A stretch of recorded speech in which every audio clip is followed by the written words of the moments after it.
right, now we're going to look at shooting food. This is a lot of fun to shoot. You see food shot in a lot of different ways. You see it, of course, in magazines and things like that, but also food is a great thing to shoot when you're on vacation. Actually, the food that you're having on vacation. If you look at any travel magazine, look at every single story because food is such an important part of the travel experience.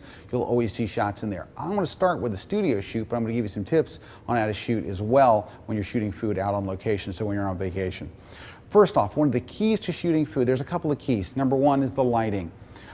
Most professional food shots you're going to see are very, very strongly lit with backlight. So most of the light is coming from the back. So what your job's going to be is to kind of fill in the shadows. So what we did in this case was we have a salad here. And we're actually going to have the salad as close to the window as we can get it because we want a lot of light coming from the window. So we have nice natural light coming here, but look at all these shadows in here. There's also a lot of shadows in the food. What you really want is you want the food to be very, very bright, and you want it to be nicely, evenly lit, and you want to kind of minimize the shadows. So in some way we're going to have to fill in the shadows. Now if you're in a restaurant, what you would do is literally take a white napkin and kind of hold it up on this side of the food. So the light, wherever it's coming from in the restaurant that you're eating, you would hold the napkin over here and use the natural light will bounce off the napkin and back onto your food. I'd kind of maybe put the napkin right here to fill in these shadows under here. In a studio situation, I would go ahead and put your, if you don't have a natural window, I would use a natural window as always my first choice for lighting food. But if you don't have one of those, you'll have to put a strobe back there. Make it a very bright strobe. And in fact, if you have a strobe with a reflector or even a grid spot, that's even better. So it's a nice, consistent beam of light. I would put it maybe right back here coming this way or at an angle. All right. Instead, we're going to use the spider lights. Spider lights are great for this, the direct lights. We'll just turn this on right here. We'll just go 1, 2, 3, and that takes care of some of the shadows. You're going to position this to kind of minimize the shadows and brighten up the food. You can see right there we got rid of quite a few of them. I can also have Brad bring in a reflector, and that'll get rid of some of them too, but I'm going to show you another trick.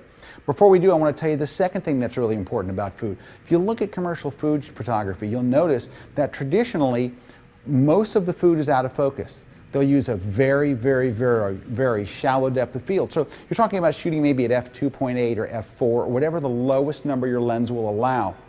So that part of it's in focus and part of it's out. I'm using my 70 to 200 lens here, and I'm going to zoom way, way in on the food. Now, it's already looking better because we've got this. So our main light is behind it. This is used as a fill light. So I'm going to get down low. And also your shooting angle, you want to be a little higher than the food. People seem to find the food shoots more pleasant if it's almost kind of like you're sitting down at the meal. So a lot of times we'll shoot things right at their same level. In this case, we're going to shoot up a little higher and kind of shoot down a little on the meal. So I've zoomed in quite a bit. I'm at f2.8, so the focus is kind of critical. And because like for example, I'm focusing on the noodles in the very front of the plate. When I click and take the shot, the noodles are sharp in focus, but believe it or not, so look at these.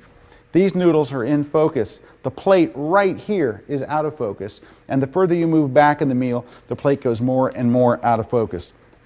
Now, let's go ahead and do another trick. Now, this trick I learned from a tremendous food photographer who's based right here in New York City, Lou Manna. If you get really serious about wanting to learn food photography, he has an entire book on it, and he also does workshops. But one of the things that he really turned me on to that changed the way I do food photography is it's a very inexpensive trick, but it has great results.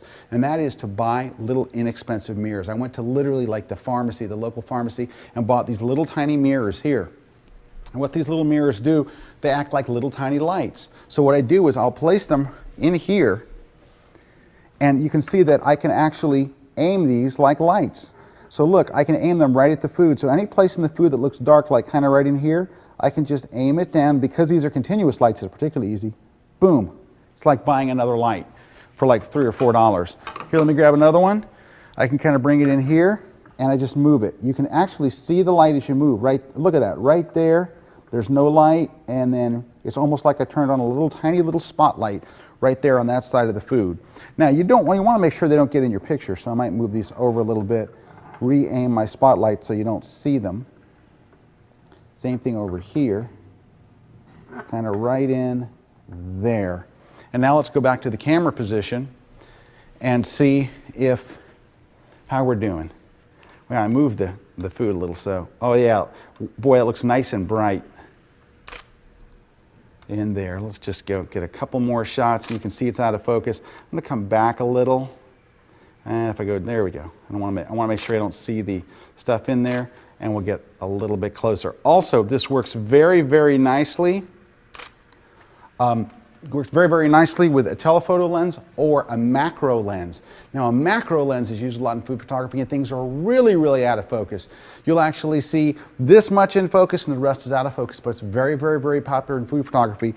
But just remember, if you're doing it on this type of lens, like a 70-200, you're going to be at a very, very shallow depth of field, f2.8.